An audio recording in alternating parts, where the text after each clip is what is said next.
We'll now carry on with our second reading of this is or These Are My Words. I'm picking up on page 18, Tuesday, September 13. I just remembered Tall Mike. He had told me that he had failed on purpose because his dad needs him at home. So he'll have to keep failing grade 5 so that he can stay home until he's old enough to leave school. I wonder how old he'd have to be. I think I should have done that too. Then I could have stayed with Grandma forever. The city school that we go to is called King George, and I was kind of scared. I've never been in a school with white kids before. They were all right, though. They just stared at me at first, and the teachers were very nice. I am the only Anishinaabe girl out of about 25 students in my first morning class.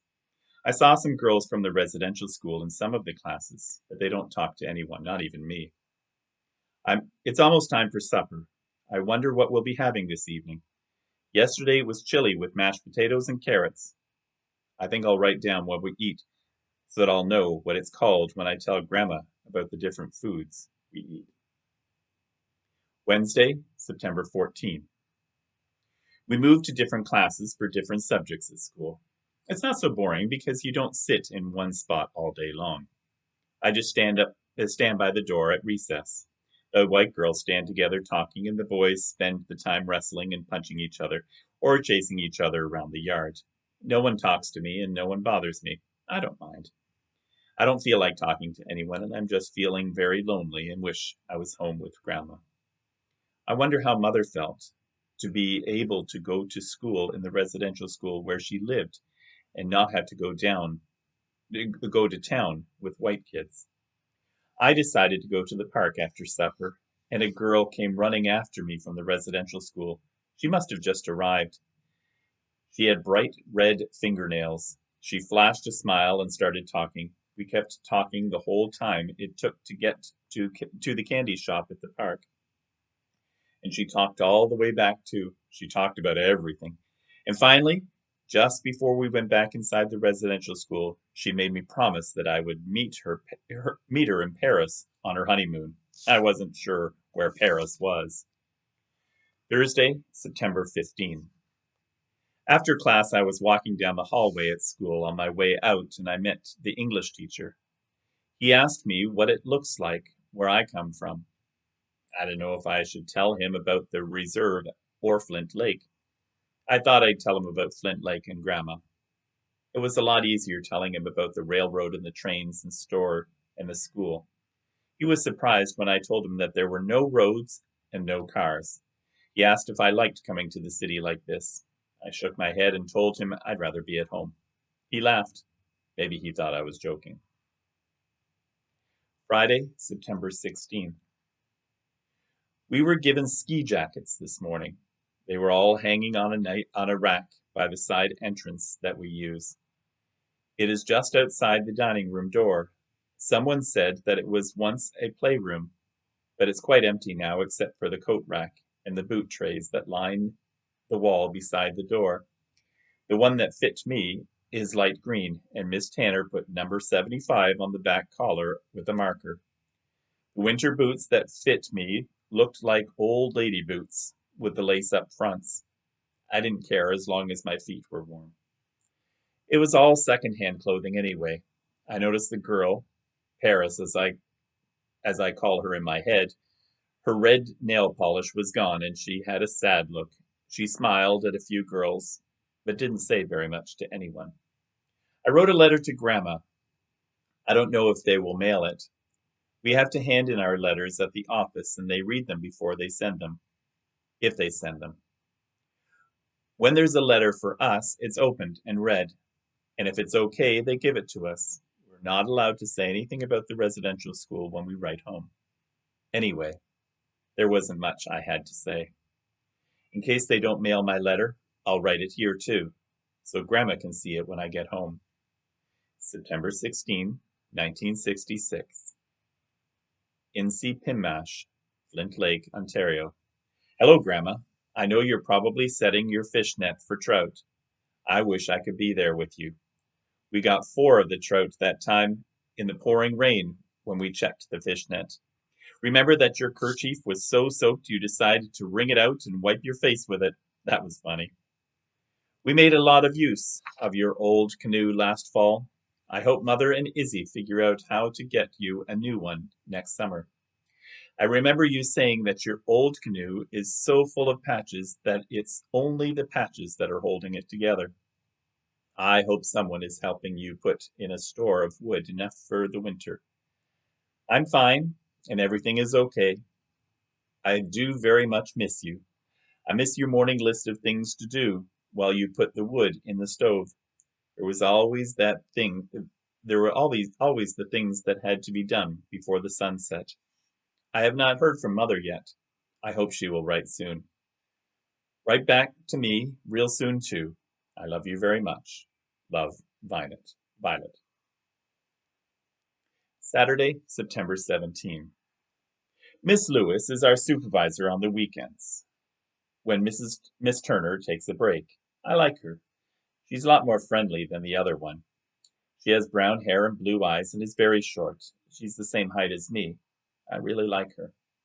Some of the girls wash dishes after meals. The older ones are in the laundry room, ironing all our stuff.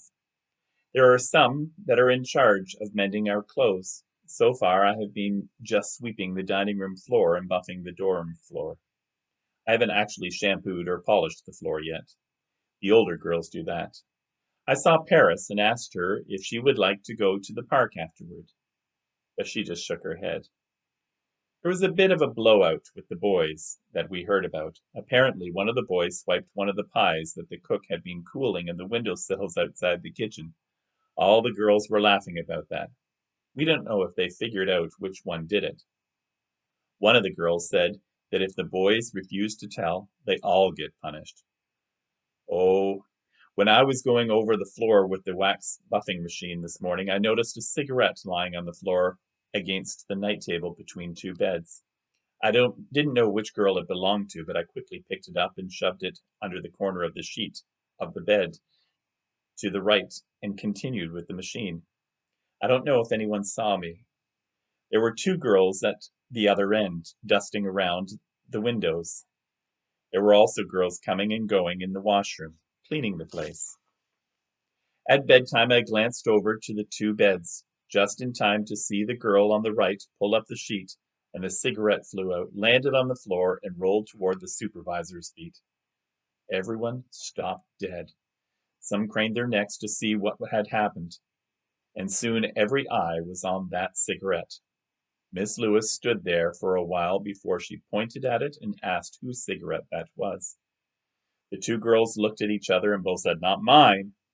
Miss Lewis picked it up and put it in her pocket, and everyone continued what they were doing.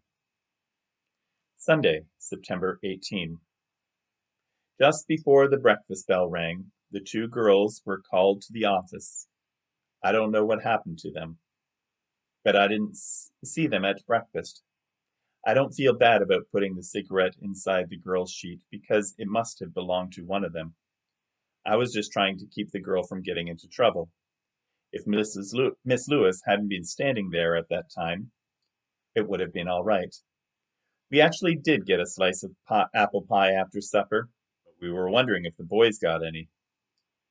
I couldn't see if they did. The plates were cleared away so fast we didn't get a chance to whisper to any of the boys who were clearing their dishes. Before they were ushered out, I recognized the boys' supervisor as the one who had picked us up from the train station the day we arrived. I hadn't noticed him before. He was he has a loud, booming voice, so I have certainly heard him many times. I didn't have to pin the lacy things to the top of our heads this morning. We just marched in line to the chapel at the end of the field in front of the residential school. We had to listen to the principal talk about one thing or another, sing songs, stand up, sit down, and then march our way back to the residential school and wait for the lunch bell. I really have to get my homework done this afternoon, though. It has to do with a moose for the science class. I don't know much about moose. Izzy killed moose, but he was always hunting with the older guys on the reserve and brought back the meat. Grandma never hunted moose, but some of the men at Flint Lake would give her a piece of meat whenever they killed one. There are no books here, so I had to bring back some books from the King George School Library that teach things about moose. Monday, September 19. I got a letter from Mother, and it had a $5 bill inside. I'm going to save it, only to buy some candy or chocolate on Saturday. I don't know if we get to keep our letters. Maybe they'll take them away after, so I'm going to write down what the letter says so that I can read it over again. September 10th. Hello, daughter. I have managed to get a job as the secretary at the band office. I'm thankful for the course I took over the summer. Now we have a bit more money coming in for the house. Your brother and sister are doing fine. They like their new teacher at school. The band also got funding for a construction project that your father is signed up to at work.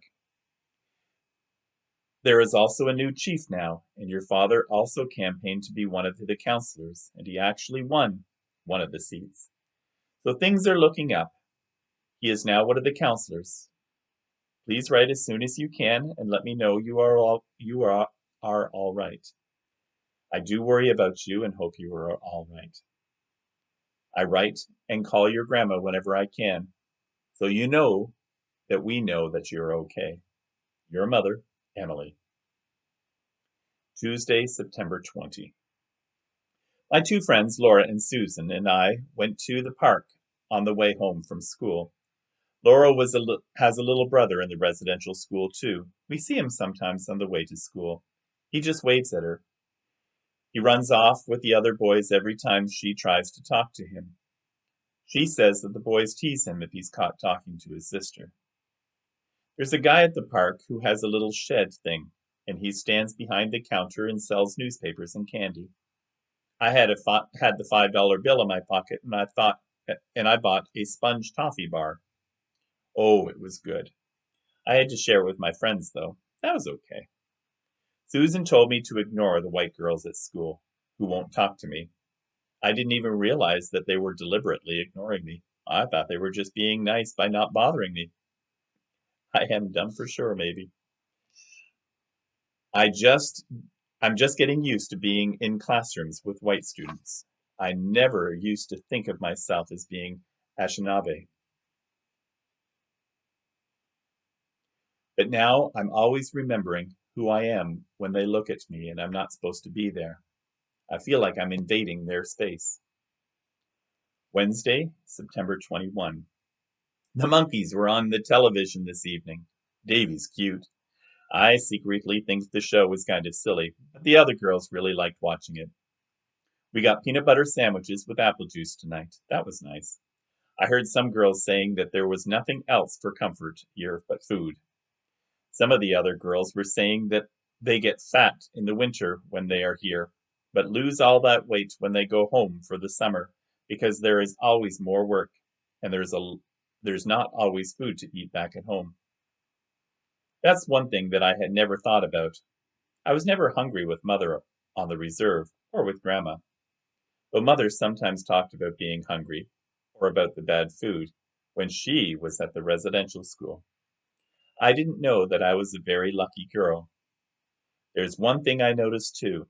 There's always the smell of food cooking in here, and I do eat whatever is put in front of me because I know I'd get into trouble if I didn't eat it. But then I haven't tasted everything. I haven't tasted anything I didn't like here yet. Thursday, September 22nd. I wrote to Mother this afternoon and gave the letter to Miss Tanner. I hope they will send it to her. If not, I can read this copy to her when I see her.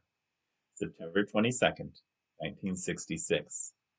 Dear Mother, I'm doing fine and like watching television. I had no idea there were so many things to watch on the television. I'm watching The Monkees and Bonanza with Little Joe in it. The girls think he is cute. Then there is Walt Disney, which is a movie about stories of dogs, of children, or another animal story. Then there is the Ed Sullivan Show, where he brings people onto the stage. Sometimes there are people with tricks, animals that can do tricks, or people telling jokes, or most times some famous band or singer. The food is good. I don't know there were so many kinds of food, and I found a sponge toffee that I never tasted before, and it was really good. Thank you for the money, and I will make it last as long as I can. Give my love to my brother and sister. Say hello to Izzy for me. I hope I will see you all at Christmas. It's only September, and all the girls are already talking about going home for Christmas. I wrote a letter to Grandma, and I hope to hear from her soon. Your daughter, Violet.